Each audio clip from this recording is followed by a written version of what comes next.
never gonna be myself again! You don't have to scream. Perry, let's have a conversation like adults.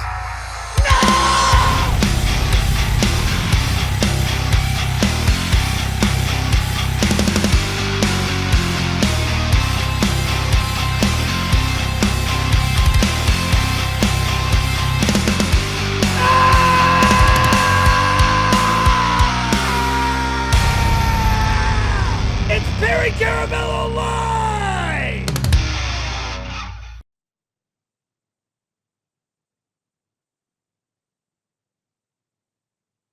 You gotta unmute your microphone, Perry. No one can hear you. Sorry about that. I was just thinking, as that film clip shows me snowboarding, I just got off the chairlift. So that's not really snowboarding. Looking like the idiot that was on that downhill part that's beautifully groomed that kept rolling from back to stomach, trying to stand up, and then just kept falling on his ass. That's the funny part, okay? Me just falling backwards on my back is nothing like me rolling this way, try to stand up, and then try to go forward, and then poof. That's more funnier. So, Perry, do me a favor. Can you tilt up the camera just a little bit? We're getting a little too much desk real estate. That's good. That's good. Don't go any further. That's good. All right. I don't want you to look at my crotch. Yeah, I don't really want to look at it either. Don't go too far down because then it cuts off the... That's good. That's good. Leave it. Leave it. Leave it. Leave it. Leave it. That's good. Okay. So you excited, Perry? It's a big week. I can't wait. I'm really looking forward to it. Do you have a pee stain? Is that a pee stain on your pants? Fun. What? Is that a pee stain on your shorts? Sorry. Just put some underwear over it or something. It's good.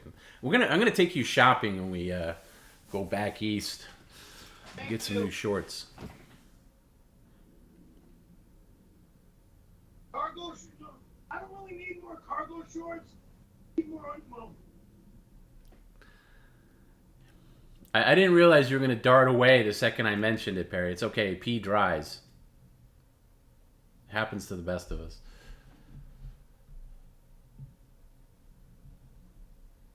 How long are you going to be away from the thing? Okay. Right now. There you go. All right, that works. So I was beginning to say it's a big week, Perry. Are you excited? I'm extremely excited. Extremely excited. Now it's weird because people have been talking about this for months and months and months, and now this coming Saturday, it's finally gonna be here for everybody, and I know, excitement. Of course, I'm talking about Steelathon at Perry's apartment, and you might want to head over to our store because there's new shirts available that have just dropped today to celebrate the Steelathon. Motherfucker! If my apartment is broken into and anything is gone, there's cameras everywhere, so you're gonna go fucking straight to jail. Straight to fucking jail, pieces of shit. Steelathon. Anyway, go fuck yourselves. So this one's way too big. Yeah. So now you're advertising shirts to fucking steal clothing?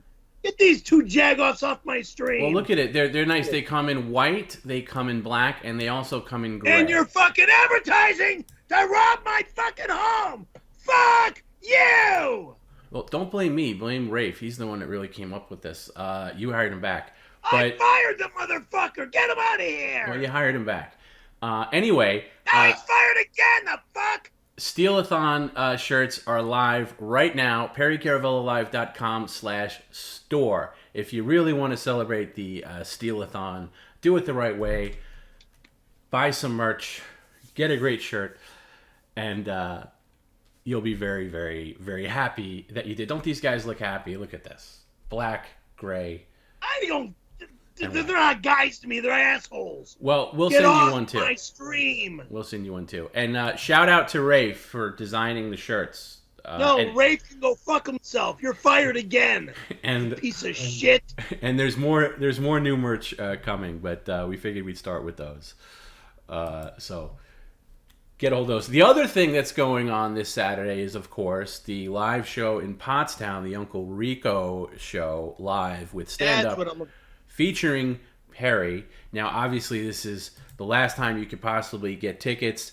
This is our last stream before the trip. TheShulinetwork.com if you have not yet purchased tickets to Pottstown, PA. Okay, and I do want to just quickly get to this. I have received about maybe 15 items so far for Pottstown Mailbag. That's going to be on Friday.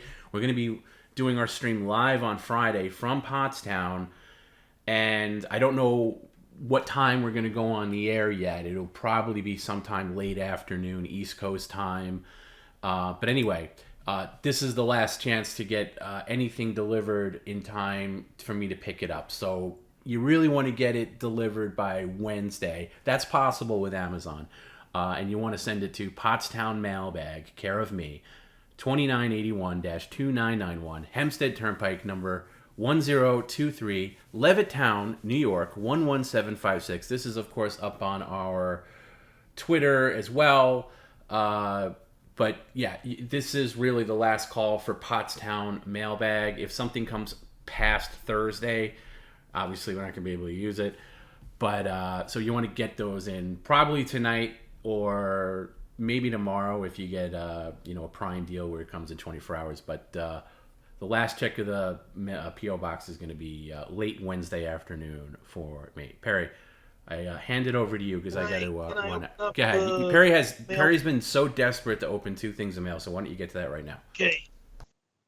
I go to my mailbox and the envelope says Returns Department, but it says Perry Caravello Live on it.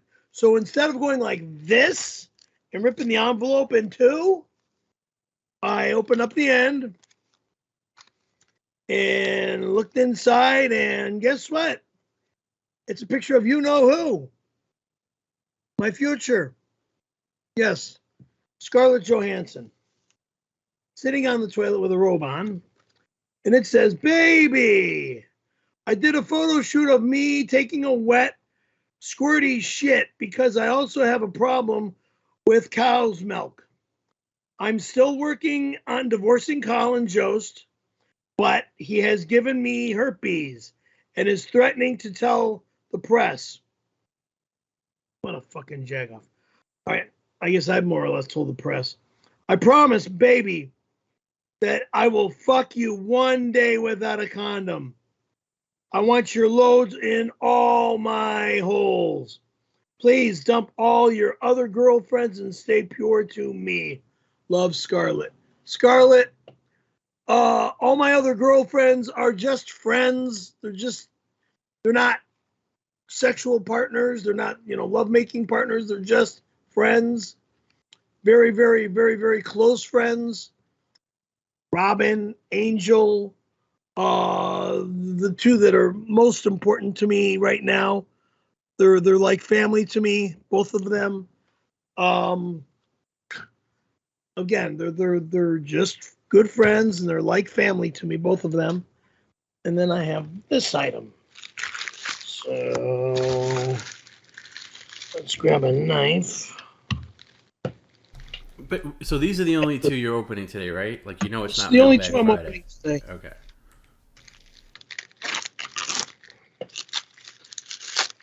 This is not normal mailbag night. This was sent by the offices of the president of show business. That's why I wanted to open this tonight. And this is Mr. Caravello.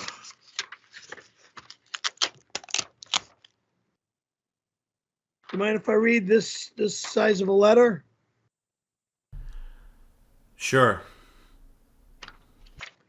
From the offices of President of the Show Business. Dear Mr. Caravello,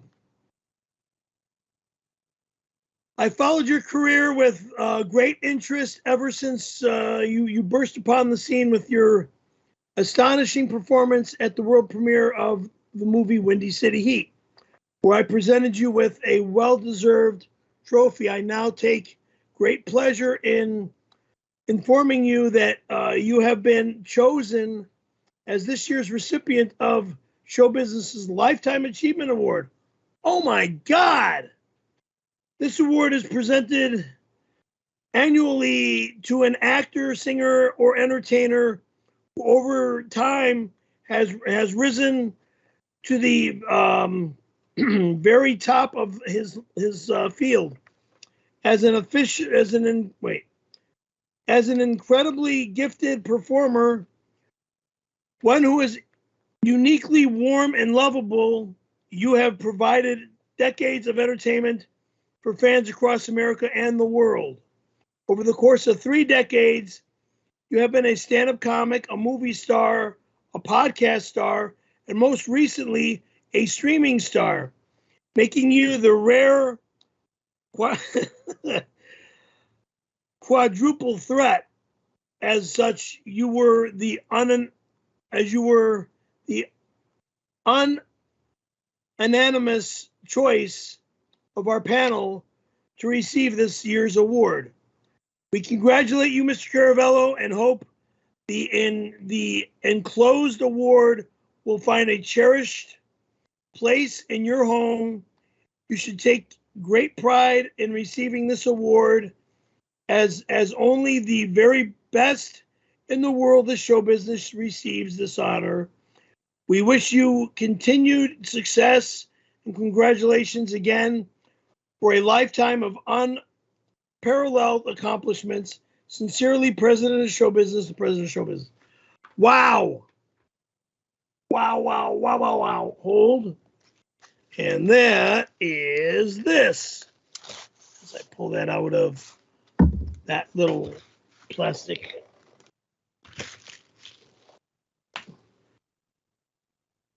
Lifetime Achievement, Mr. Perry F. Caravello, in recognition of your warm and lovable accomplishments to the field of show business 2023. Wow. Wow, wow, wow. I am so honored. Wow. That is beautiful. Well, usually in a situation like this, Perry, someone gives an acceptance speech, so. Yeah, I'm so thankful beyond belief. I never thought something like this would ever come this warmly and this honorably, and I am beyond belief so thankful for a Lifetime Achievement Award. Speechless. I'm in stupid shock. I'm in stupid shock because that's how beautiful and how thankful I am for this award. I'm in stupid shock because wow, Lifetime Achievement Award, man. That's why I don't even know where I'm gonna hang. Well, I'm hanging under one of my high school. My college. Congratulations, Perry. That's really nice. Thank you. Over here. Well, it is, despite what Perry says, it is not Mailbag Friday. It's Media Share Monday. And of course, to submit your media share or tip comments, send them into streamelements.com/Perry_Caravello_live/tip. Okay. Yeah, it's not Mailbag Monday. It's Media Share Monday. That's what I just said. But since you opened just two things of mail, you might have confused people. Right. So that's just it for this because we're going to be leaving in a couple days. So that's why I wanted. We were just talking before we started about your worried about your carry-on. You said that your carry-on might be too big to be considered a carry-on. Do I need to show it to you? Yeah. Well, if you can do it quickly. We were getting started, and Perry was saying he was worried about his carry-on not being able to be big enough, and he's worried because it doesn't have a lock on it. So, Perry flew quick flight last May, but hasn't flown a long distance in quite a while. So it's like, oh, that should be, that should be okay. That should be okay. Good. It's got wheels on it? Yes. Some airlines are more strict than others. It's not that doesn't look so bad. Thank you. Now, Perry, since you're not on your feet anymore, but can you check your door? I'm told you have a delivery. If you could bring it in, please.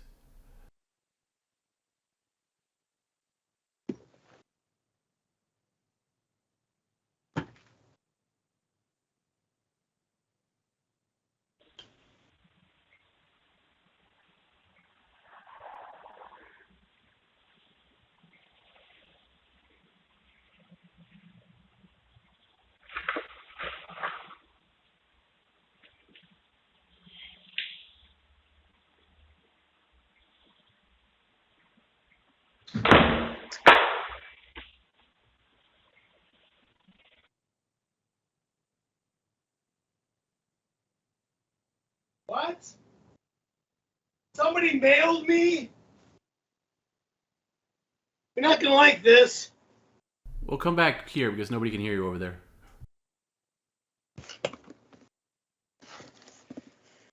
Perry brother. Here's Tom's catalytic converter that you asked us to steal. I never asked you to steal anything. This will teach that jackass to try to boss you around and keep you from taking long pees and poops. Respect, Caravello Kings. That's it. What the hell, Perry? I didn't do this. That's it. This comes with. This will be in the bag. Yeah, but this looks brand new. No, I keep my catalytic converter in very good condition for a reason, Perry. That's. What do you mean you keep your catalytic? It's on the bottom of a car. Yeah, exactly. I'm very particular. All right. Why did you hire those Caravello Kings? I did not hire anybody to steal anything. They did it on their own. I didn't say that to steal your catalytic converter. Can you read that? Can you read that again, Brooks? please? What? Can you read that note again? Here's Tom's catalytic converter that you asked us to steal. Liars. I don't even talk to these punks. This will teach that jackass to try to boss you around and keep you from taking long pees and poops. Respect the Caravello Kings. You know, Perry, I didn't know you'd go that far. I'm just trying to keep the show I going. would never do something like that to you. Go that far, please. Dummy. Then why did they send it to you? Bag. I did nothing to you. I mean, you did nothing to me. You do everything for me. I might be a little hard on you on the stream sometimes, but I'm just trying to make a better stream. You do everything for me. This goes in the in my bag. You gonna put that in your carry-on? Yes. Yeah. Good luck with Might TSA. just take it out of the box. Good luck getting through TSA with that.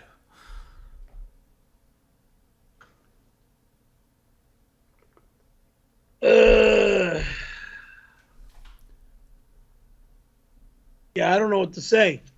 What do you mean good luck good TSA with this? That's not going to make it through security. Well, then what? Mail it tomorrow to you? Well, I've already gone through the motions of replacing it now, so this comes a little late. Whoever did this to you, it was just a fucking... These punks that call themselves the Caravello Kings are nothing more than a bunch of fucking low-life punks. I want nothing to do with them. If they breaking shit and stealing shit, I want nothing to do with them. And they've got nothing to do they have nothing good in mind by calling themselves the Caravello Kings, which means they would stand up for me. Well, it's your gang. They're fucking me. Well, it's your gang. It's not my gang. Fuck you. My gang. You're the one with my catalytic converter in your lap, and you're telling me I'm F the me? one that got something sitting outside my fucking front door. Yeah, I got alerted you had a delivery. I didn't know Pricks. it was going to be my catalytic converter that was literally stolen in front of my house a couple of weeks ago. and then sent to me. Bunch of jag-offs. Yeah, well, technically, you're in possession of stolen property, just so you know. Technically is technically. So what? It'll be mailed back to you tomorrow.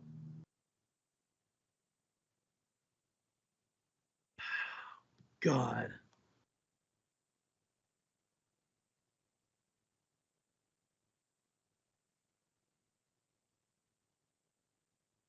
We'll talk more about it off the air, Perry. But just so you know, I do a lot for you. I don't really. You do a lot for me, and I didn't ask anyone to steal this fucking thing for me. I don't drive a Kia. I drive nothing but a Toyota. I don't drive a Kia either. I only drive Toyotas. I don't drive. Oh, that's right. You have a Hyundai. Yeah, I don't drive a Kia, but either way, people don't steal the catalytic converters so they go into certain cars. They do it for the money on the black market. Normally, these punks were out to just fuck with you and me. And now you're fucking with me. How am I effing with you? You're the one with my catalytic converter. I'm not the one. Look, it was laying at my front door. Right? I didn't say you're the one who stole it, Perry. I don't think you took a flight and came to New York and literally stole it from underneath my car. But obviously these guys are linked to you. These guys have nothing to do with me. The only link that they have is they call themselves the Caravello Kings. Because they're punks.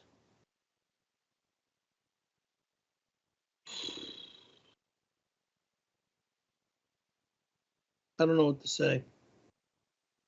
That's embarrassing. That's insulting, demoralizing, despicable, just evil.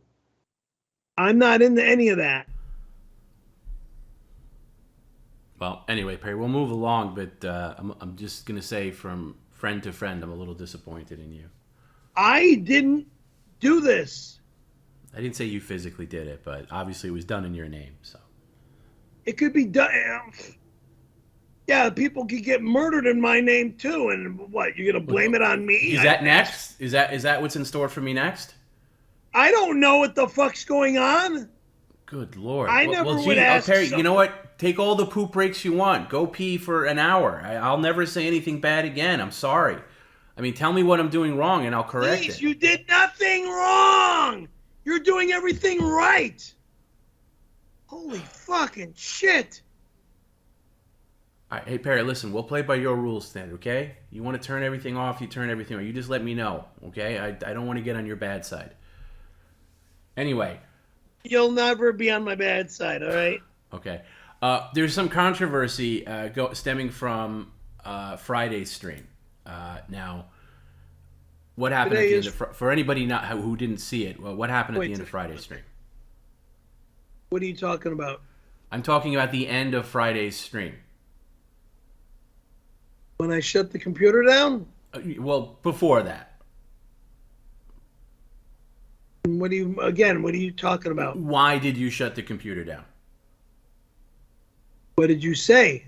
I didn't Make me shut the computer down. No, Perry, at the very end of the stream, there was an event that happened, and there was a closer that we had, and you got a little worked out. Well, I'll just tell you if you don't remember. You and Tony Hawk were doing a friendly dance in the pool where all the food and kitty litter was, and then you kind of viciously threw Tony to the ground and then started punching him, which is not cool. I heard he's kind of in rough shape to the point where he might even not be able to make this trip. Hopefully he does. Oh, please. But do you want to apologize for kind of knocking him down? I'm sorry for what I did. All right? I don't remember. Let me play a little video here.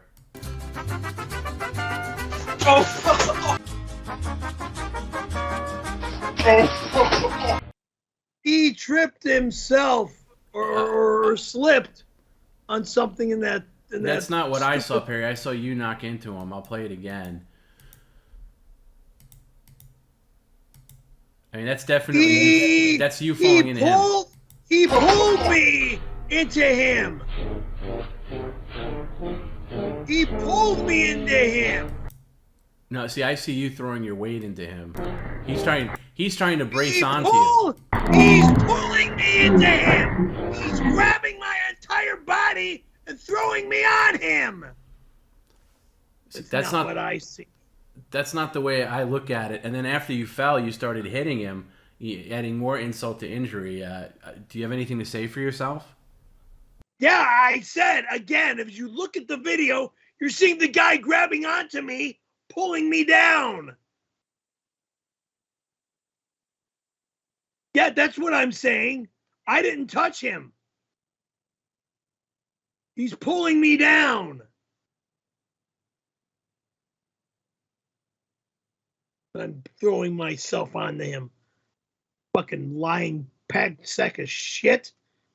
He's grabbing onto me and pulling me down. He slipped on purpose.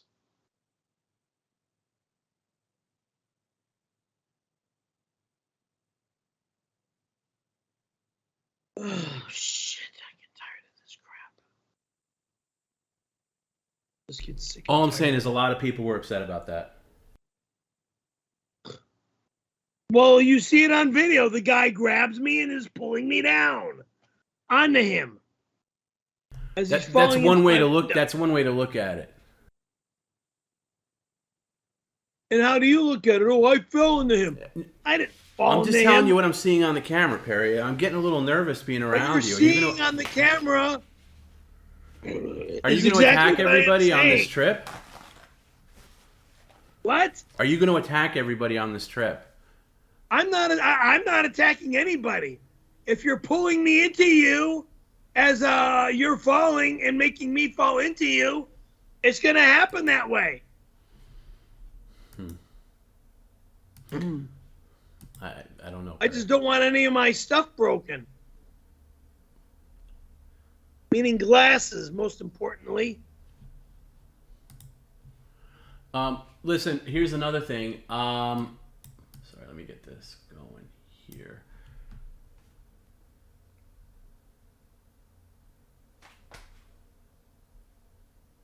Okay, that's good. Sorry, I had a little technical issue here. Talk about what the cleanup process was, because I did actually, for anybody who's a Patreon member, and thank you for everybody who's a Patreon member, we did record quite a lot of video after the stream went out. So Perry turns off the computer at the very end of the stream, and it's complete chaos. Complete chaos. Tony can confirm this. And Perry is not answering his phone. Like, he turns off the computer, and I'm trying to call him. He's not answering his phone. Finally... I'm not answering the phone because I'm vacuuming No. This is before. And I'm outside. No, this is before. The vacuum out. No. This is before that. This is before you cleaned anything. Tony was still in the apartment. It was right after the stream went off the air. I'm trying to get a hold of you just to kind of talk to you to see what's going on, and you're not answering your phone. Tony calls me, and the second I answer the phone, it's Perry screaming and yelling at the top of his lungs. You're going crazy. You're saying this is the last stream and blah, blah, blah. We finally got the computer back online, and then we sat, Tony and Perry were sat down and kind of went over a couple of things, but Perry did not want to be on camera at all. But anyway, that's going to be up on Patreon hopefully this week. I got to go through it, everything. It was a long video because it was like... You know, you're starting to get me to really tell you that there's things that I'm going to request to never be seen on Patreon. Yeah, well, Perry, I'm not showing a picture of you taking a shower. This is something that I said, hey, let me record, because everyone's always curious, what's the cleanup process like? And everybody wanted to know what happened when we went off the air. So this is what happened when the show ended. And I just kind of left... What are you going to show? I just left this kind of shot running, and Tony eventually left. You guys were covered, it looked like you were covered in wet cement. It was that bad. It looked like wet cement. Yeah. And it acted like wet cement because Perry was extra mad because he jumped in the shower right away after the stream went down, even with Tony there, and then all of the kitty litter that was like cement stuff went into his shower drain and then clogged up the drain, and the water started overflowing. Clogged everything. So Perry was... I had to vacuum it out of the shower And then hose the vacuum drum clean, hose the entire motor down, like almost flooding the motor to where the motor won't never work again. But thanks for the little coupler inside the motor that covers the. So anyway, it was a long fan. process, and then there was another process to clean the pool. Perry and I did talk a little bit on it, but anyway, I don't know how I'm going to quite edit it yet. Like, it's a big, long video. It took. I got to say, Perry, you were paid about $300 for that. This is one of the first times I'll say you were underpaid for that stunt. You were underpaid. Thank you. Because that was about a 3 to 4 hour job cleaning. Easy. Cleaning up. And you know what? I can confirm. Normally, sometimes I doubt what Perry says when he talks about how long the cleanup things were. 100%. It was easily 3 to 4 hours. It got on the blinds. It got kind of everywhere. It got all over Perry's clothes. He had to clean out his shower. He had to suck up the stuff in the drain. Then he had to go out and like hose down everything down the pool, and it was a big job. And I would say you were about $200 short of the last job I can remember doing something similar, but not to an apartment or a home or to a vacuum cleaner, or meaning this vacuum cleaner. When I lived in Orange County and I was doing cars down there, I had a BMW that went over the brook in the back bay and fell into the ocean. When the girlfriend, the boyfriend, and the parents got the girlfriend and the boyfriend swam to shore. When they got their parents to get that car out of the water and stuff, and I was assigned to clean it, it was a job. It was like an 8-hour job cleaning that damn thing out. Well, I'm just talking about this, and so the whole thing will be up on Patreon hopefully sometime this week, but obviously it's a busy week, so don't hold me to that, but hopefully this week. But yeah, it was a lot. It was a lot. And but Perry was pretty good. Once things got rolling and once he calmed down a little bit, he did talk to the camera and explain the whole process a little bit. So yeah, but it was a rough ending. Perry was very fierce. So should I put this in the mail tomorrow to you? My catalytic converter that you stole? Yeah. Well, being that I already have one being replaced, I would say no. Why don't you hang on to it for me? All right.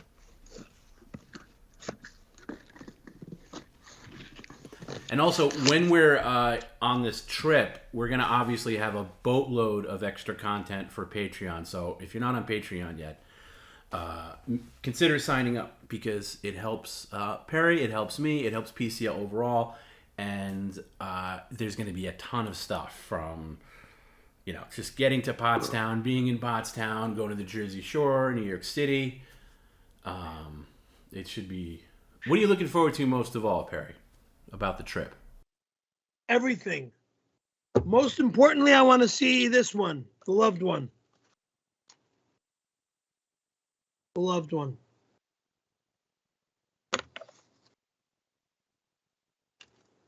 And I hope she's there and not, playing games like she's Danica Patrick. I don't know who's going to be there, Barry. I do know that a lot of people are coming to see you specifically on May 13th to the Uncle Rico live show. It's going to be a blast. That's all I can say. It's going to be a blast. I've never been to the East Coast before, and whether it be Pottstown, PA, or New York City, or both, or, again, I just look forward to going to the East Coast. I want to experience the experience. I know you were talking about doing Jersey Shore. That I know is definitely an experience. That's on Sunday. That's the day after. That'll be fun because it's just like, a boardwalk. There's lots of games. There's rides and stuff. You know what they have all over. So the Jersey Shore is almost like the fun zone in Balboa Peninsula. I know the West Coast has similar things. or a lot bigger. The fun zone at Balboa Peninsula is a lot of fun. But there's an arcade shop. There's a bunch of gift shops over there. Yeah, very similar Back Bay, vibe. Newport Beach. But you know what they have all over the Jersey Shore? They have these what they call temporary airbrush tattoo places where you can get a temporary tattoo. And I thought it would be fun if we all got the same tattoo. Temporary, of course. It's like airbrush. It lasts like Right. maybe a week or two. And then I thought what would be cool is we can do a trial run of covering up your snowboarder tattoo airbrush. It won't be permanent, but we kind of do just a trial run to see what it looks like. You know, get like an airbrushing over it to cover it, and then maybe we can get something else filled in there. But it'll be temporary, and then we can get an idea of what it's really going to look Temporary like. only, because it's not going to be. I don't want any surgical No, removals. nothing like that on this That's- occasion. That'll be further down the line. Just temporary. Just temporary. It'll last a week or two. And hey, maybe if you're up for it, spray tan at the Jersey Shore. Why would I want to spray tan, dude? I'm naturally dark already. I live in California. I get blacker than black when summer comes around.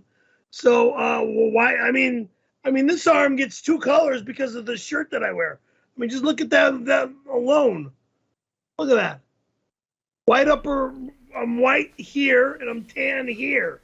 So there's no need for me to get a spray tan. Yeah, you do have a that olive oil skin. But anyway, it's kind of a fun Jersey Shore thing. I got I'm dealing with right now. I got sunburned really bad yesterday because it got warm here all of a sudden, and I was doing this game, and I didn't have any protection whatsoever, and I that still pale might be white red skin. for the weekend. I'm that beat red. I'm like really. Yeah, you got that lobster pale white skin.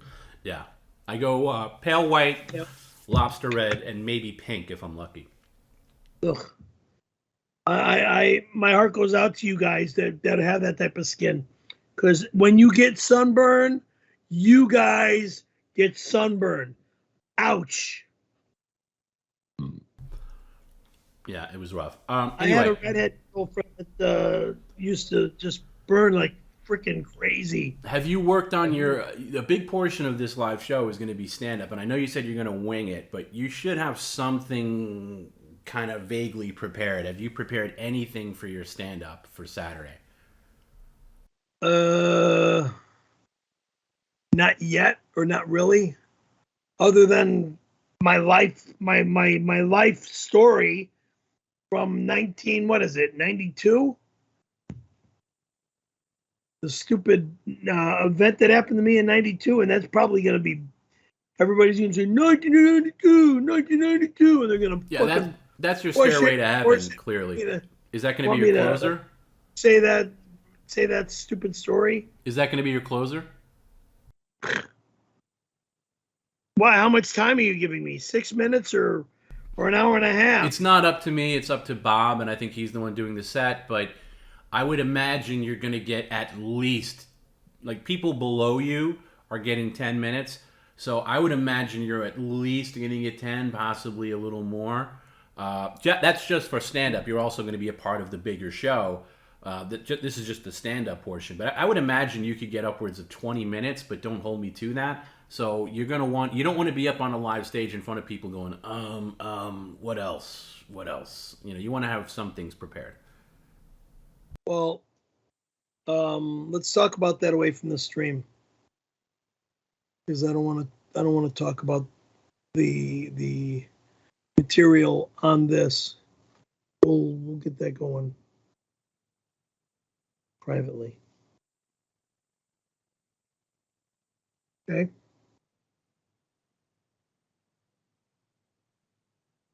Hello. I'm sorry, you talking to me? Yeah, I said let's not talk about what material to talk about on stage. Okay. If Perry, the girls are there, they're going to be a part of the show. So they're not going to be part of your stand-up, though. You're going to be a part of the bigger show where you're going to be interacting with everybody. But the stand-up portion is just you. So, you know, we can go over. We got some time. Okay, and everything's locked in. I got the car rental today. We got a big car to stroll down there with. It'll be comfortable. Oh, by the way, you had some before we get on. You had some rules about this trip that you wanted to. Respect. Major, to cut it to the short as one word, respect. I not going to ask any longer. I'm going to demand it. I demand respect from everybody. I get disrespected, something bad might happen, and I don't want to turn into a fucking German Shepherd or Doberman Pinscher that's all of a sudden, completely quiet and then, and just attacks you. I don't want to do that to people. I don't want to do that to people because it'll get me in trouble and it'll get all of us in trouble.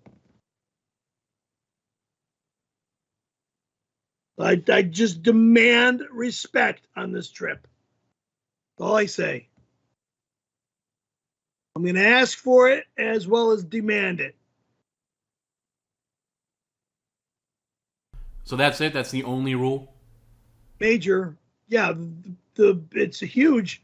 The word respect means a lot. So I'm asking for respect as well as demanding respect. Yeah. Respect. I want us all to respect all of each other, from bathroom breaks to the way you treat me as a human being.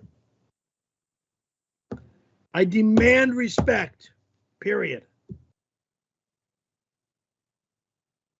Well, here's what I'm going to ask you, Perry. When I pick you up at the airport on Thursday, you're flying into Newark. And I'm flying you guys all into Newark as a courtesy because if you flew into JFK, that trip's about 3.5 to 4 hours door to door. Okay? That's nuts. Right. So flying into Newark cuts that in half and then some. So from Newark, it's maybe about 80 minutes. 90 minutes, 2 hours. 90 minutes or less. So you're cutting a lot out of it. Here's what I don't want to do, though. I don't want to have to pull over every 2 seconds because you have to pee. So can you pee before you leave the airport? I will have a rear's diaper on when I fly out. The rear's diaper, dude. That freaking diaper is amazing. Gina Carano, if you're on here watching this, thank you for the rears, because those rears diapers are the best. And you can pee. I don't want to shit in a diaper, but you can pee in them more than once. Not have a problem. Those Depends diapers, if you pee in them once, sometimes you get lucky with the diaper, and sometimes your dick is pointed out of the Depends, which is like the area that covers, your privates, and it's pointed out to the side or something, and it gets out of the diaper on the side of the diaper, and it comes down your leg and shit. Forget about it. Rears, it's like a freaking bodybuilder shorts. Holds everything. Okay, so anyway, we'll move on, but that's going to be the schedule. We're flying in. Well, I'm not flying in. Everybody else is flying in. Everybody else is flying in. You're picking us all up. Yeah, I'm picking you guys up, and by you guys, I mean you, Garrett, Tony, and Jim. And then we're heading to our destination with wheels. Thursday night. Friday, we're going to stream at some point on Friday. I don't have an exact time, but obviously stay tuned to the socials, and we'll pop up at some time. Saturday's the big show, and we'll either stream again Sunday, probably Sunday evening. Why Sunday? Well, Sunday or Monday. I don't know which one. We're not going to do a media share next week, obviously, because that's going to be a little too complicated. But Sunday or Monday. And yes, Perry. And we're going to see the girls on Monday, or you're doing the Chrissy Mayer show on Monday. On Monday. At Monday in New York, and then I don't know girls plural. I don't know who else she's going to have on the show. Right now, it's just her. And then just her alone by herself? I don't know. Maybe not. At their homes, or I don't, Perry. I don't know. I don't produce that show. I produce this show. And then possibly another show after that, but we'll see. Okay, so it's going to be a packed trip, and then Mamma mia, you got us packed. yeah, and then you're flying back on Tuesday. Okay. Thank you, dude. This dude. I'm gonna say it like it is. This weekend is gonna turn. How many do we have? 17,000. We're just shy of 17,000 subscribers on YouTube. Add 3 zeros after that. We're gonna be 117,000. Oh! Well, hey Perry, let's crawl before we can walk. But yes, right. And by the way, thank you to everybody who's subscribed to Perry Caravello. 17 million, yeah, baby! On YouTube lately. And if you're not subscribed, please hit the subscribe button. And there's like how many people watching on YouTube now? Well over 800, and only like 100 likes. Guys, hit the like button. It pushes the stream out to more people. So if you're watching live, hit the like button. Thank you. Should be 8,000 or 800,000. Let's turn 800 to 800,000, then 800 million. That's just on YouTube. Then you got Facebook, you got Odyssey, you got we don't stream MySpace, you have crypto, you've got anyway. Yeah, exactly. Anyway, all those different websites. Thank you for subscribing. Whew.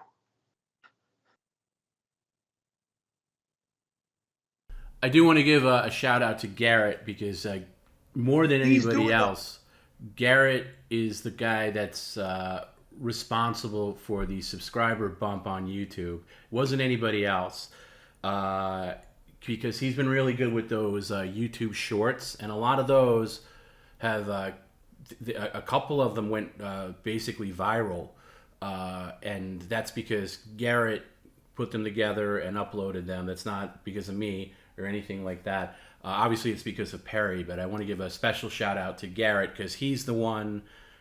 Yeah, everybody has a part in growing the channel, but Garrett especially in recent weeks has been really doing a great job with this short. So that's kind of what bumped up the subscription numbers considerably. Thank you, Garrett. Thank you, brother man. I will see you when you pick me up.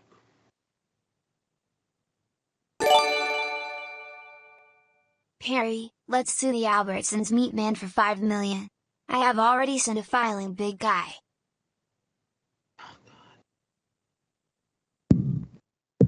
Where in the fuck do you think you are working for me again? You did one job for me many, many years ago, back in the 1990s, and that was it. And I'm done. Bye. Over and out.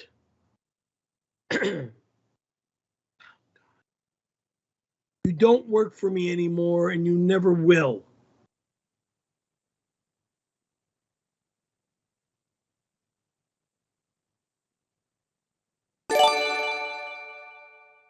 Thanks for the invite to Pottstown, babe. I'm married and I thought you were a living W. Dimitri. Will this work out? I'm not dealing with a guy named Dimitri, 1. I'm in love with Scarlett Johansson, 2. If Scarlett turns me down, Ginger Miller is next in line. If she doesn't want to move back to LA from New York to be my wife, then I don't know who I'm going to go for after that. But I've got girls lined up. Got rock star girlfriends and others lined up.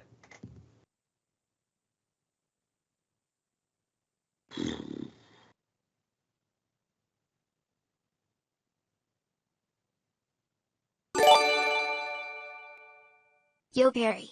It's T.S.A.J. At security, are mine. Your nuts are mine. Your sack is mine. Your cock is mine. Pat you down. T.S.A.J. Gonna make you gay. No fucking way. Goodbye.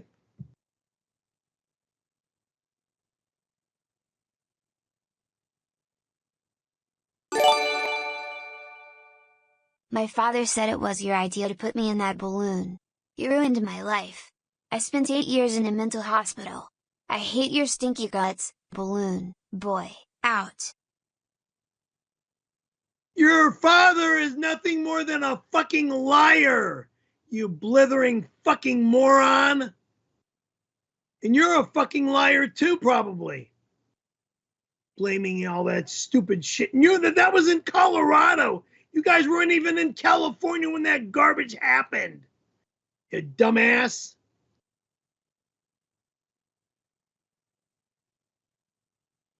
Perry, a lot of people watching probably don't know the context of that. Can you just briefly explain who Richard Heaney is and your relationship to him? Richard Heaney was a guy that I knew here in the Valley.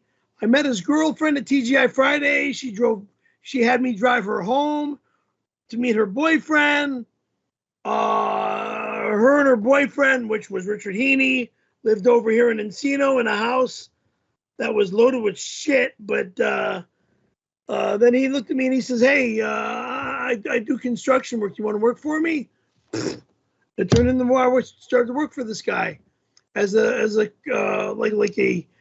construction assistant, and then the construction assistant turned into where we started doing drugs together, smoking weed, snorting coke, and that turned into, from snorting coke, turned into getting rock cocaine, and that just, I'm gonna end it right there, which is what turned me into a psychotic, sick bastard for quite some time. Basically, Richard Heaney is the guy that got you onto hard drugs.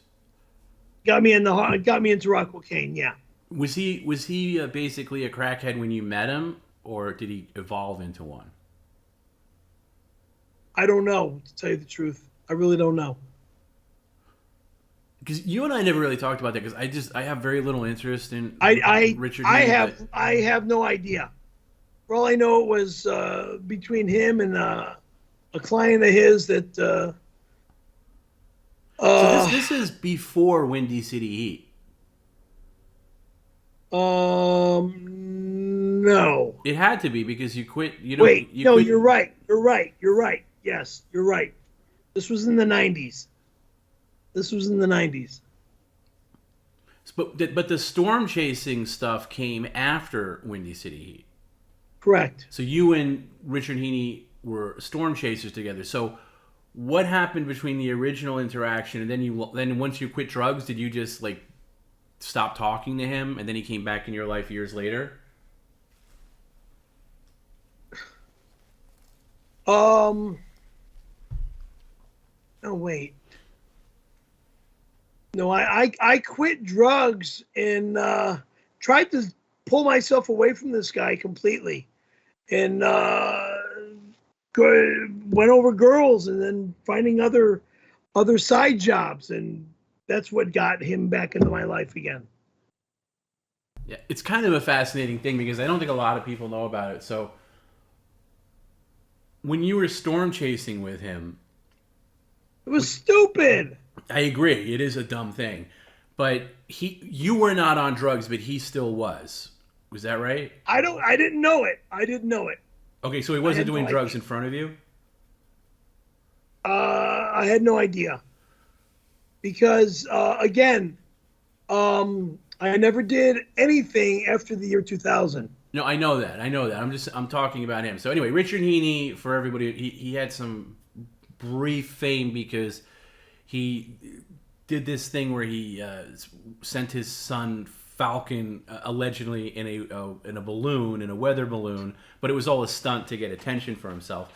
And him and his wife. But the guy is just a kind of a big con artist. So I was wondering, and then you had a big falling out because you were doing the storm chasing thing, and your friend Eric was involved, the guy who passed away in Big Bear. He was a videographer, not a very good one, but a videographer. So he was filming all that footage of you and Richard Heaney chasing storms, and he was the cameraman in the truck. Right. It's a longer story that maybe you could talk about in some other forum one day. But so basically, Richard made Perry hit up his mom, your mom, for money. My mom. to invest in this storm chasing thing, and I never knew your. I mom don't even to remember how much money my mom gave Richard. It was it was an astronomical number. It was a lot. That it embarrasses me. And did he ever pay any of it? Fuck no. He screwed me over. He screwed my mom over. He screwed all of us over. Right. I think in my head I'm thinking 15,000, something like that. Something like that. But anyway, and your mom, being the generous person she was, she gave him the money, and then you guys just went on this road trip, allegedly chasing storms. But you were filming it, so my point is, Eric was the guy who filmed all this stuff. So where's this footage? Because I would like to see footage of you guys doing this ridiculous storm chasing. Here's where the footage is. Eric's dead. The cameras are gone. There's where the footage is. Right, but the footage has to be somewhere. On the camera, on the films, on the film, on the cameras that he used. Eric's no longer with us, so the cameras. But Eric passed away years after that event. So did he transfer them somewhere? Did they get stored on a hard drive somewhere? They have to exist somewhere. Who knows where the footage is? Because Eric's dead, and all the footage that Eric created was in Eric's possession. Do you have any contact with Eric's family? Guy. What? Do you have any contact with Eric's family, like after he passed? His entire family is gone. Both of his parents. His father was the trumpet player on the Johnny Carson show. Really? Yes. He was the one that Johnny used to always, Yeah, that was Eric's dad. The horn guy on Johnny Carson. What about Eric's wife at the time? Eric was not married. Eric was not married. He was, but there was when you were doing those. I'm sorry, I'm getting into a deep dive on this, but when you were recording those terrible, what is it? Skateboard promos that Eric recorded for you. There was a woman talking in the background. Was that his girlfriend or something? Because I think he lived with her. No, he didn't live with her. Who was she? She was just. She was. I forget who she was. Somebody that he knew in casting or something. I forget. So all his stuff just disappeared now. We have no traces. Yeah, we have. There's a lot of that in Hollywood. And he never gave you any footage of this stuff? No, I never. I think I might have something on VHS. Really? You might have a thing of the storm chasing stuff? I might. All right. Hold on. This is an approved getup. I'm sorry, I don't know if this is interesting to anybody else, but it's interesting to me.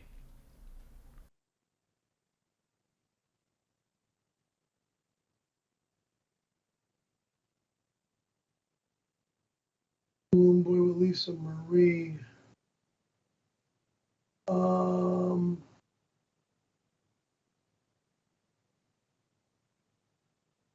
don't know where it's at. I don't know where it's at.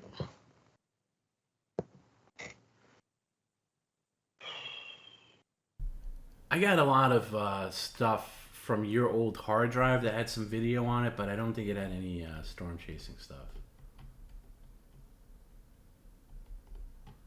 But anyway, so it's storm chasing such a weird hobby that really is kind of nonsense. So it would have to be like drug addicts. Storm chasing's more for professional weathermen, not total strangers to just go out there and chase after storms. Yeah, I don't know why I even did it. Well, I think you didn't have anything else going on, and I think he conned you into it. And then he needed somebody that was gullible enough to lend him money, and he couldn't do it through you directly, so he did it through your mom. And I mean, again, I don't know the exact amount, but I think I remember you telling me it was $15,000. It was just a big number. So anyway, maybe you can get into that more in your next Weather Matters stream whenever that happens again. But yeah, there's a long history there between Perry and Richard Heaney. Hey, listen, before we move on, I wanted to give a big shout out to our friend Big Beard Theory. You've heard the name a lot of times. He gives you a lot of offers. He submits Tom's tips. He just had a kid on Saturday. So congratulations! Yeah, give Big Beard Theory a nice congratulations. Your girl? I don't know actually. I just heard he had a kid, but okay, let's find out what sex the kid was and how much the kid weighed when his wife spit the little one out. We'll work on that, but anyway, congratulations, Big Beard Theory. That's really cool. Very nice. So and just so I can close the book on this Richard Heaney thing, when was the last time he reached out to you? Like I would have thought, like with the success you've had on Perry Caravello Live, that he might have crawled out from under a rock or something. Has he ever tried to contact you in the years since? He even tried to come on the stream one time. Right. Besides that, I'm just saying, in your personal life, has he ever like really reached out to you? No, but the last time I tried, I want nothing to do with the guy or his family, but it was the last time that I heard from him or somebody from his camp was right here. And meaning hearing from, what was it, Falcon that just wrote? Which son wrote us? It was Falcon, the one that was supposed to be in the balloon. Yeah. So, anyway, let me get all to a I'm going to say is I'm sorry to the BS that your family has put you through and put you under, and now look at what you got to go through in life.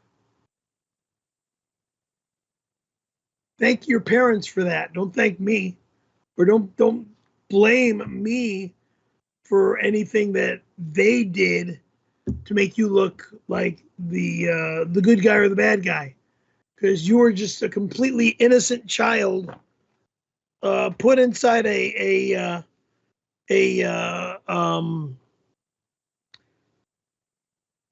stupid weather balloon nonsense thingamajiggy that they flew up in the air, and for all I know, you might have been hiding in the bathroom, and they made it all up. They made it all up to make it look like you were in a balloon. Okay? I think that's the true story. That they made it all up, threw this balloon in the air, and all the kids were hiding in a bathroom in the house. I don't remember off the top of my noggin what I heard from somebody, but I think someone said that all the kids were hiding in a bathroom and that they made it all up. That they threw the youngest child in a balloon, all to get famous.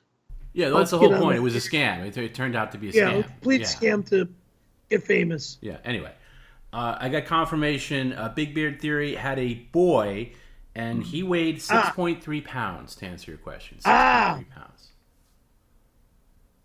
My child was 6'6" when she was born. Yeah, well, my little Christina was 6'6". Hey, let me get to a couple of Tom's tips, Perry. What are Tom's tips? Well, all proceeds of Tom's tips go to Garrett and Jim, and hey, we all need them because we got this expensive trip coming up. Garrett and Jim are coming with. So appreciate all the Tom's tips. If you'd like to get your own Tom's tips read by me, Tom, it is pcloffers@gmail.com. Submit there. Also submit offers there, or get in touch with Jim PCL on the Twitch chat and just send him drop into his DMs, as they say. Okay, the first one is from our friend Sketch317. Perry, you're my favorite streamer. Thank you. While you're in Pottstown, I'll be at Steelathon at your place. There's rumors of an all-male pool party, but I don't have a bathing suit. Can I use one of your credenza socks on my wang as a bathing suit? I promise I'll put it back in the credenza. You're not allowed in my home. After the orgy. You're not allowed to break into my home. The cops will be here. Management's keeping an eye on my apartment. Cameras are everywhere in the complex.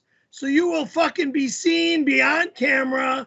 If you don't go to jail the fucking night of the bullshit you guys fucking plan on breaking into this place on the 13th like you're fucking saying you're gonna do, I will make sure you all go to fucking prison. Jail's not a fucking week, maybe 2. No, you're gonna go in prison, you fuckers. You're gonna get it up the ass. Yeah, you'll get it right up the fucking ass in fucking prison, you fucking low lives. All of you, get out of here. Next, you cunt cocksuckers. Oh, right, with the language. Here's one from Matt C. Hey, Perry, I bought $400 of PCL merch from the website, your website, because you yourself promised it was all made in the USA. $400 of PCL merch. I got my package earlier today, and to my horror, I found that everything was made in Bangladesh. I feel scammed and demand a full refund, or I palm push 6 jumbo pickles into your rectum. Explain yourself. Goodbye. Explain myself. Number one, I am not manufacturing these products. They're products that the fucking team are fucking manufacturing. They're all full of shit if they're saying that they're fucking made in the USA. They might be pressed in the USA, but the shirts are coming from wherever they're buying the shirts. I didn't buy the shirts. If I bought the shirts, they would be USA made. Yeah. Next. All right, stop saying next. You know that bothers me. Tough, fucking tough. It's next or get the fuck off my goddamn stream. Okay, Perry, Next. Perry, stop saying next. You know I don't like it. There's plenty of other things you can say. I'm gonna say next to the day I die. All right, but I'm not going to acknowledge it then, Perry. So I'm just asking you not to say it. That's all. All right, this next one is from your friend Wangler. No more lies, no more scams, Perry. It's time to come clean. Perry Francis Caravello, the blithering, must baboon of a fake snowboarder, claims he is straight and also claims he is being chased by many Hollywood starlets. Well, Perry, I Googled the distance from... Wangler, don't give his address. I'm going to edit that part out. To Beverly Hills, Bel Air, and Malibu, where all your fake internet girlfriends live. It's no more than a 30-minute drive from Villa La Dumpo. We, the PCL fans, demand Perry do a RIL, in real life, live stream tonight of him going to these starlets' homes, ringing the doorbells, and attempting to pursue them romantically. I will provide the addresses. If Perry refuses, he will have to take a 24-pack of Hebrew National hot dogs, place them on his apartment floor, and carry them from one side of the room to the other, using only his butt cheeks while singing out loud the 1992 story where he blew Randy. This blithering baboon... It never fucking happened! It never fucking happened! I never gave that guy a BJ! You motherfucker! Get off my goddamn stream right now and never fucking return, you cocksucker! This blithering baboon's heterosexual scam must come to an end. Perry, no more fake car crashes, no more hetero scams. This ends tonight, you baboon. Baboon.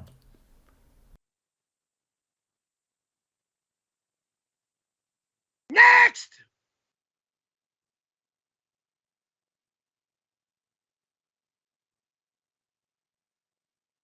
Hey, Perry, here's an offer from our friend Bert Macklin. He's offering $20 for a pre-Pottstown weight check with a picture for proof. So just weigh yourself and take a picture. And for an additional $10, do a quick boner check. So quick boner check, Perry, and it'll bring it up to 30.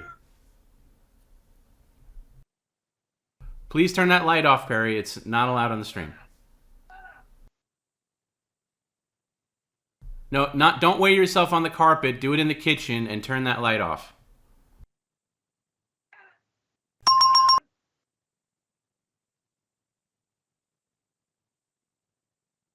Perry, please turn that light off for the love of God.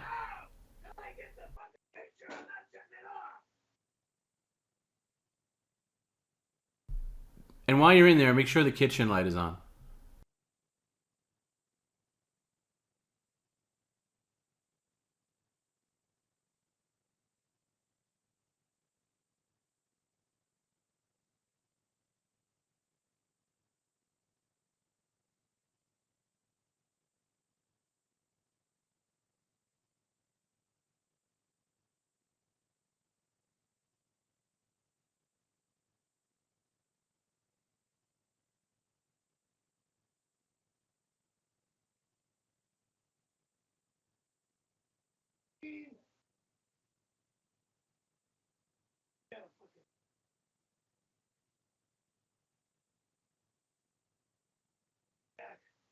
I got one on me.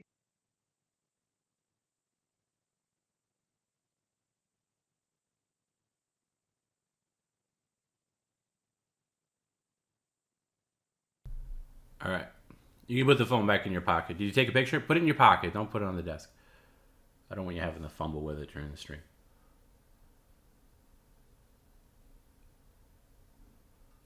And for the boner check, did you or did you not have a boner? No boner. No boner for the boner check. Okay. Why would I have a boner? Scarlett's not with me. What was the weight? 215. Okay. We'll get visual verification of that down when I get the go photo. back east. I need produce. I need a lot of produce. I don't need meats. I don't need the fucking any fatter. Okay.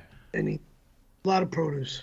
Here is an offer from That Sly Dog. $20 for Perry to take his travel bag that he packed and dump it out on the floor. And then he can repack after the stream. No.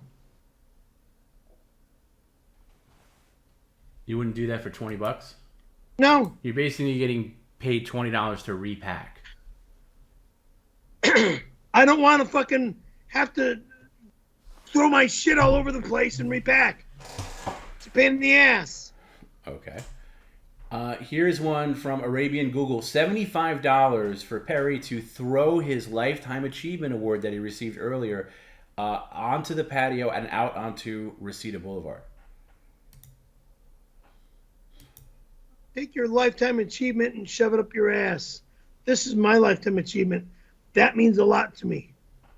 Okay. Here's another one from Lady Anonymous. $1,000 to wear a chin dildo for the entire meet and greet in Pottstown. She says she will provide the apparatus. That's a no. Okay. Here's one from our friend Loose Asshole. $50 if Perry tapes a sign on the patio that says, "This hovel is guarded by Loose Asshole security. No trespassing unless you need to use the toilet." Of course, the sign can be taken down once he returns from his trip to the East Coast. Are you fucking crazy? It's just a sign, Perry. You could just get paid the $50 for the sign. It's not going to be put out there. Just a sign, yeah. People will break into my home.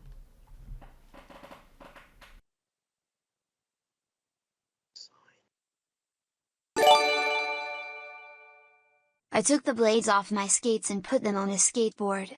It's really hard to skate on, but I bet you could kill a fucking pit bull with this thing. That's why I wouldn't step on it. Those things are dangerous. Yeah, the ice skating blades on a skateboard is really freaking dangerous.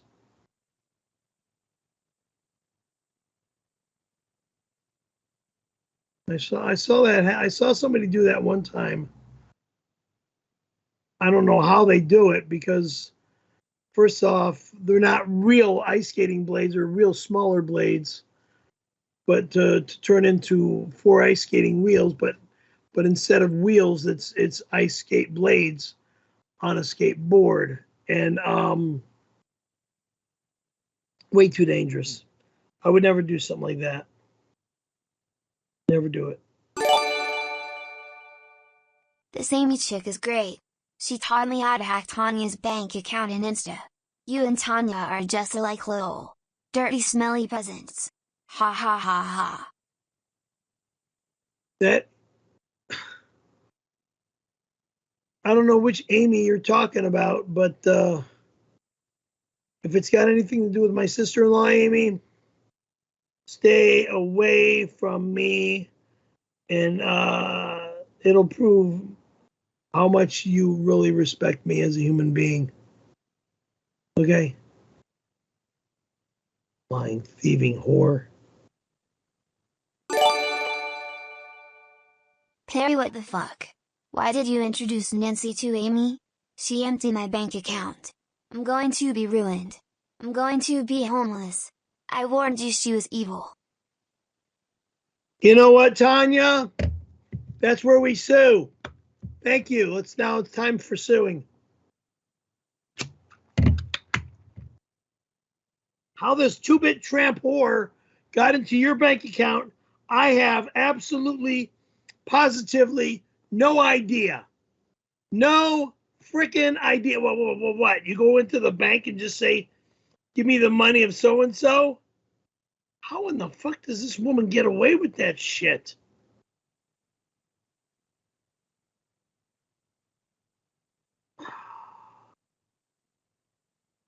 She needs to be caught. She needs to be found. She needs to get thrown behind bars.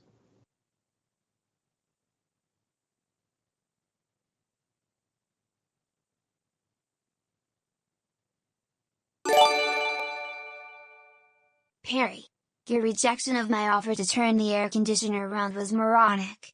I will increase my offer to $500 and include the simple instructions. Again! Fuckface! This is an apartment complex! Fuck you!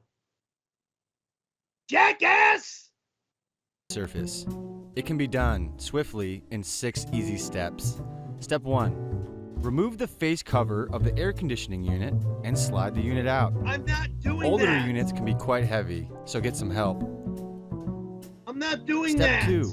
Remove the screws holding the air conditioning unit's frame to the wall stud. I'm not doing that. God damn. Oh, fucking people are so fucking moronic. Another way to break into somebody's home.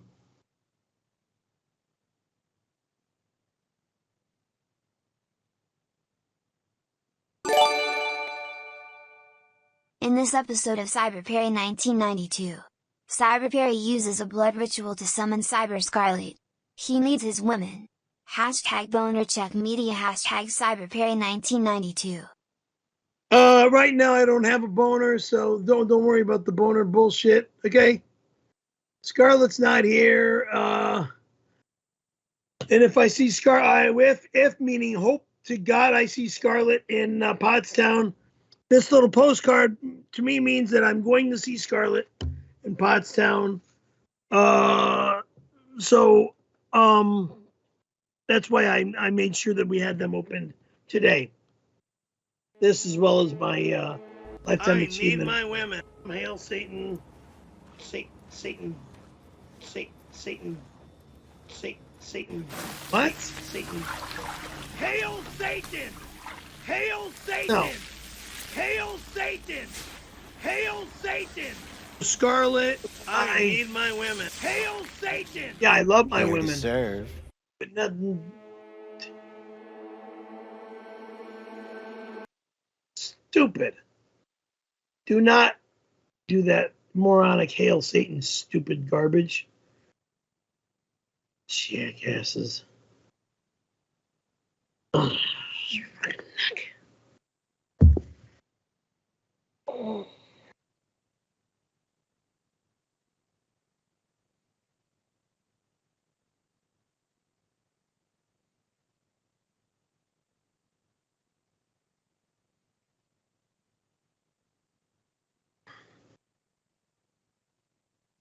Ugh, 3 neck surgeries and all the wires and bands and stuff in the back of my head.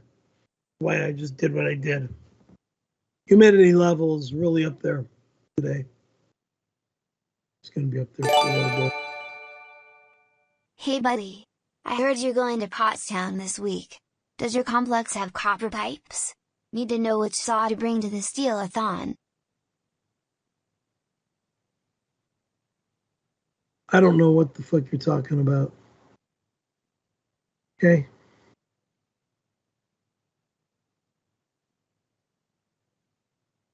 And I don't like that comment. Because if anybody breaks into this apartment, there's going to be hell going through the freaking roof.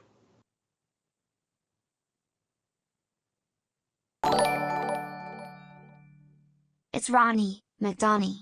How many filet-o-fishes can you jam in Uranus? If you squeeze and shape the fish sandwiches into a log shape, I bet 3 or 4 could fit. I want nothing to do with Ronnie McDonnie and his fucking bullshit, garbage shit, disgusting shit sandwiches that they fucking don't sell, and they're fucking stuffing in my fucking face because no one else wants to eat their goddamn shit fillet of fish.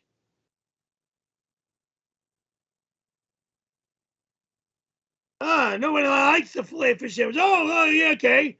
No one likes the fillet of fish, so let's send it over to Perry Caravello Live. Oh, yeah, Perry Caravello Live. First episode to the last episode, fillet of fish. Make that fucking moron eat that shit sandwich. Thank you, you pricks.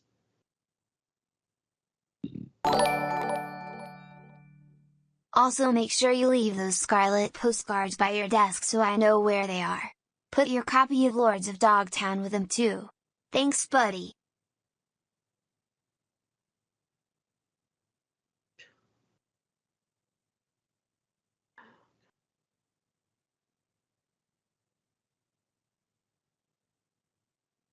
I don't know what to say. If I yell like a raging maniac, my heart rate goes up, and I don't want that to happen.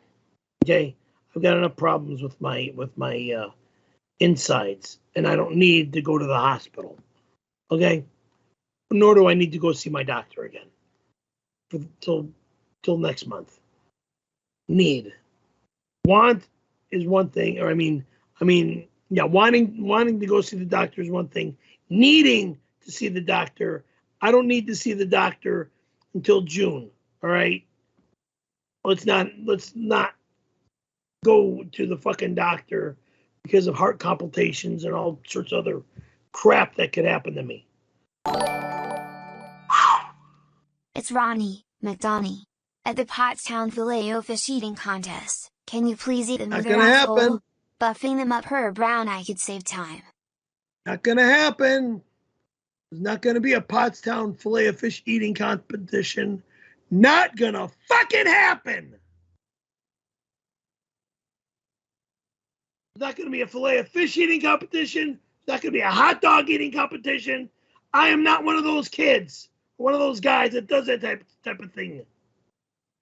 I mean, I know Tom and I spoke about getting me into a food eating competition some time ago because I went to I forget what restaurant it was. I think it was what's the name of that steakhouse?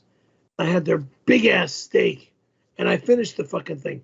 But it was the fact that I eventually finished it. It took a long time to eat the big fucking steak. What's the name of that? What's the name of that steak joint, Tom? Over at the Promenade? You talking about when you went to Ruth Chris? That's it. Thank you. Yeah, it wasn't a Ruth contest, Chris. though. You just took down an insanely large tomahawk ribeye that's meant for 2 people. Thank you. Right. I don't want to eat something that big, whether it be at a restaurant or to eat it like it's a competition. No. If I'm gonna eat a tomahawk steak at Ruth Chris or at oh Jesus, what the Australian restaurant, Outback Steakhouse, or at TGI Fridays that I love to go to all the time. Me and food competitions don't meet yet. Eventually, maybe that'll happen. I should have gotten the food eating competitions like 20, 40 years ago, the way I used to eat when I was younger.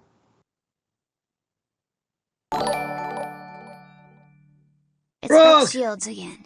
Do you remember meeting me in Palm Springs? You were so cute How I could I came back and forget? never saw you again. You haven't changed a bit, love. I miss you. All right, I do. I do miss you. You were one sweet young girl. You and your mom were just a doll that day at the skateboard shop over at Bates Skates. It was a pleasure meeting you. Here you are, this 6 foot tall giant, and there I was, like 5'5" or 5'6" at the time. What, 14, 15 years old? You were like 12. Yeah, I think you were 12 when you made the movie Tilt. And I was just turning 15 or just, I don't remember, but if it was 78, I was 14. If it was 79, I was 15. And then the end of 79 was the tragedy. So, but it was just a. Why do these people keep bringing up RC? It was 30 years ago. I mean, my God. I noticed your air conditioner faces the wrong direction. Turn it around. 31 or 32 years ago. I don't even remember the date anymore. Everybody brings up the year 92. So 31 years ago. This June.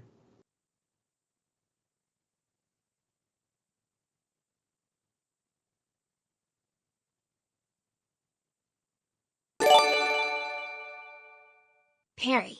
I ate ice cream and have been farting all day. I want to shit on your face, and give you all the Alaskan pipelines you want. Hashtag poop on Perry. Now Gina Carano's becoming lactose intolerant. Scarlett's now lactose intolerant. Now Gina's becoming lactose intolerant. If you don't go to the drugstore and buy Lactaid pills, take them before you eat any dairy product that is cow dairy, you're going to be shitting on yourself. You got it? Duh. Ay, ay, ay, ay, ay. This country puts some sort of shit in the fucking dairy, in the cow dairy, to turn it into effing poison for us humans. Oh my God.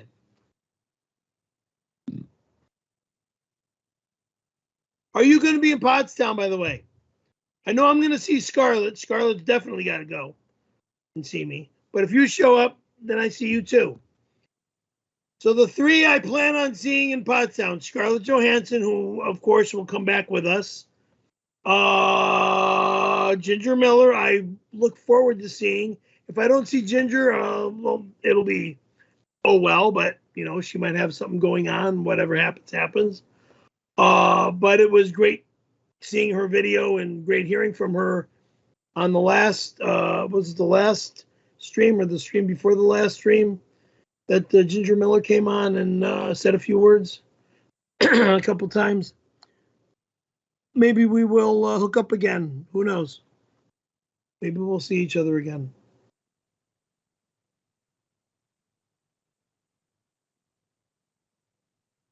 It'd be great if you went to Drunken Peasants podcast. Drunken Peasant podcast as a guest. There's loads of low cows ID. I'd like to hear Perry's opinion on King Cobra, JFS, etc. Whatever. I don't know. We'll talk. Talk to Tom about that. It's Ronnie, McDonnie. Why eat filet-o-fish with your mouth? Don't you know it's more nutritious to boof food up her brown canal? Here's Martha Stewart. Never gonna happen. More nutritious. You're a fucking, you're disgusting. Disgusting, disgusting, disgusting. Where's Martha Stewart? I don't see Martha Stewart. Now we're ready No to Martha go. Stewart. Looks delicious. Let's try it out. Cartoon. Oh. Ah. Yeah, get it up there. Yeah. Ah.